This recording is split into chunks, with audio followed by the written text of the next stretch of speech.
What's up, YouTube? And I'm back at you with another video. I'm just doing my reaction to Miami beating Texas A&M. Picked Miami to lose in this matchup, but boy, did they show up. And I'm gonna just read off the stats. Um, Miami, man, just looked good offensively and defensively early in the matchup. Um, Tyler Van Dyke had 30 attempts for 24 completions, and he threw for 374 yards with 5 touchdowns. Um, phenomenal job for Miami. Uh, Paris Jr. He had 50 yards on the ground. Uh, Also, AJ Allen, he only had 22 yards rushing, but Miami did most of their work, with the wide receivers. Um, Jacoby George, he had 9 receptions for 94 yards with 3 touchdowns. This guy just showed out in this matchup for Miami. Restrepo, he had 126 yards, but he didn't get a touchdown. But this guy was all over the field. Just gave Texas A&M secondary fits. And also Kobe Young, he had 75 yards and a touchdown. And then Isaiah Horton, he had 52 yards and a touchdown. So, boy, Miami's receiving corps did a phenomenal job. And defensively, they did a really good job, too. Even though they gave up 33 points, they was all over the field. And at times, Texas A&M just couldn't block them up front. But you got to give credit to Connor Wheelan. He did a phenomenal job as well. He had 53 attempts with 31 completions for 336 yards passing. He had 2 touchdowns, but he also threw 2 interceptions. He definitely has to clean that up going forward. Can't win games, turn the ball over. Amari Daniels, he had 62 rushing yards with 1 touchdown.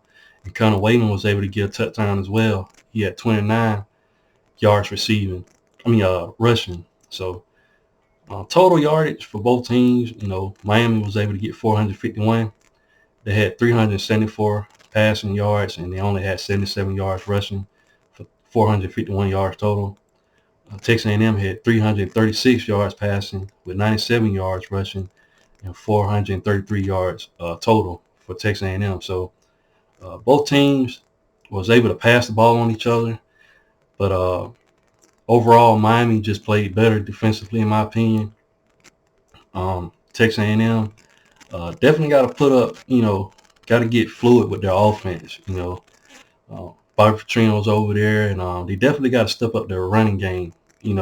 Only 97 yards rushing.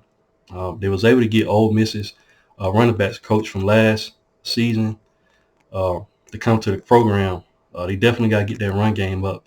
Last season, Ole Miss had a really, really good run game, so I expected more from Texas A&M in that front. But Connor Wayman is pretty good, though. He did a phenomenal job for them, even though he threw the 2 picks.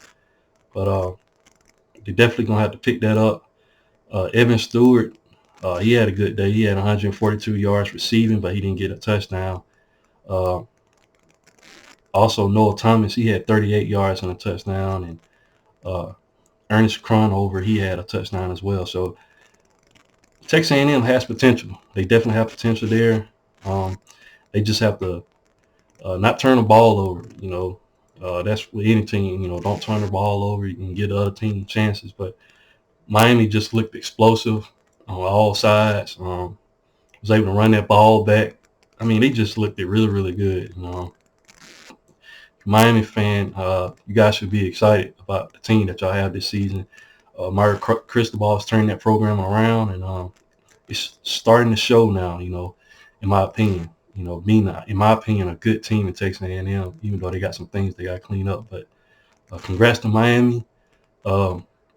They got some guys in their division, some teams they got to look out for. Maybe look out for Pitt and maybe North Carolina. But I could definitely see Miami taking that division. Of course, on the other side, you got Florida State. They look like the best team to me out the Atlantic side. And then, of course, you got Clemson still over there. But both teams had a really, really good game today.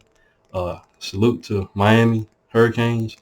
Now, we're going to see what's happening with both teams going forward, but that's all I have for the video. And once again, if you haven't, please like, share, and subscribe to the channel.